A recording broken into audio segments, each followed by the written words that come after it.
Дээрх зөвлөгөөнд төрийн захиргааны болон төсөл хэрэгжүүлэх 60 гаруй байгууллагын 300 гаруй төлөөлөл оролцох юм. Өөрөөр хэлбэл төрийн бодлого шийдвэрийг гаргадаг албан тушаалтнууд түүнийг зохион байгуулж хэрэгжүүлдэг аж ахуй нэгжийн төлөөлөл оролцож байгаагаараа онцлог юм. Орхон аймгийн иргэдэд нээлттэй байх үүднээс цахим, танхим хосолсон хэлбэрээр зохион байгуулахаар бэлтгэл ажлыг хангаж байна. Дахин хөгжүүлэх, орон сууцуулах бодлого маань манай Орхон аймагт бол 3 хэлбэр чиглэлээр бол явагдаж байна. За эхний чиглэл бол хот дахин хөгжүүлэх хуулийн хүрээнд бид 3 байршил дээр хотыг дахин хөгжүүлэх үйл ажиллагааг бол хэрэгжүүлж бол эхлээд байна. За цагаан чулуут багийн 49-с 53 дугаар гудамжинд за бид гэр хорооллыг дахин зохион байгуулан барилгажуулах ийм төслийг бол хэрэгжүүлэхээр аймгийн иргэдийн төлөөлөгчдийн хурлын шийдвэр тогтоолно гарцсан. За одоо бид хэсэгчсэн ерөнхий төлөвлөгөө боловсруулах ажлыг бол зохион байгуулж байна. За үүний дараа тус уг төслийг гүйцэтгэгчийг бол сонгон шалгаруулна. Үнэлгээний хороо нь бол байгуулагдсан явж байна. За нөгөө хоёр байршил нь бол үнэтэйг адилхан Уур хачин багийн та бүхэн мэдэх бах тамир зочд буудлын урталт 1.3 га газар байгаа. За мөн говьл багт 22.9 га газар байгаа. Тэгэхээр энэ 3 байршил дээр бид за дахин хөгжүүлэх хуулийн хүрээнд одоо үйл ажиллагаа бол зохион байгуулж байна. За говьл багийн хувьд бол ашиглалтын шаардлага хангахгүй байгаа 24 бараак байр байгаа. Тэгэхээр энэ бараак байруудыг бид нар буулгаж дахин шаардлага хангасан орон сууц барихын бодлогыг бол хэрэгжүүлнэ.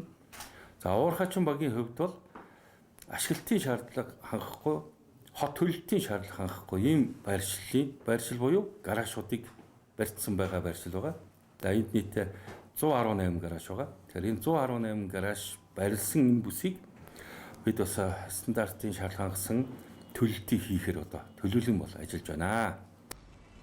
Зөвлөгөөнөөр хот зүрийн газрыг дахин төлөвлөн барилгажуулах төслүүдийг хэрэгжүүлж буй өнөөгийн байдал, тулгарч буй бэрхшээл, цаашид авах арга хэмжээ, орлогод нийцсэн орон сууц төслүүдийг хэрэгжүүлж буй өнөөгийн байдал зэрэг асуудлыг хэлэлцэх юм. За зөвлөгөөнөөр бол энэ хот дахин төлөвлөлт мөн одоо энэ орлогод нийцсэн орон сууц хөтөлбөрийн талаар ерөнхийдөө дэлгэрэнгүй ийм илтгэл мэдээлэлүүд тавигдана. За энэ дээр энэ төслүүдтэй хөтөлбөрүүдтэй холбоотой за ололттой амжилттай тал за мөн одоо гарч байгаа тулгарч байгаа бэрхшээл энэ талаар бол илтгэл юмнууд тавигдах ёстой. За зөвлөгөөнд барилга тогтоолтын яам болон газар зохион байгуулах геодот зүрх зүүн газар за нийслэлийн засаг даргын хамгын газар за түүний хэрэгжүүлэлт одоо агентлагууд мөн нийслэлийн орон сууцны корпорац за дахин төлөлтийг хэрэгжүүлж байгаа аймагуд болох Архангай, Булган, Төв, Хөвсгөл, Сэлэнг, Дархан аймагуд бол оролцсон. За энэ мөн одоо Орхон аймгийн одоо төрийн байгууллагуудын төлөөлөл болон иргэдийн оролцоотой хийх юм. За зөвлөгөөнийг бид нар танхимаар болон цахим хоссон хэлбэрээр зохион байгуулахаар төлөвлөн ажиллаж байна. За зөвлөгөөн бол 4 сарын 1-ний өдөр дуусна. За зөвлөгөөнд нийт бол 16 илтгэл.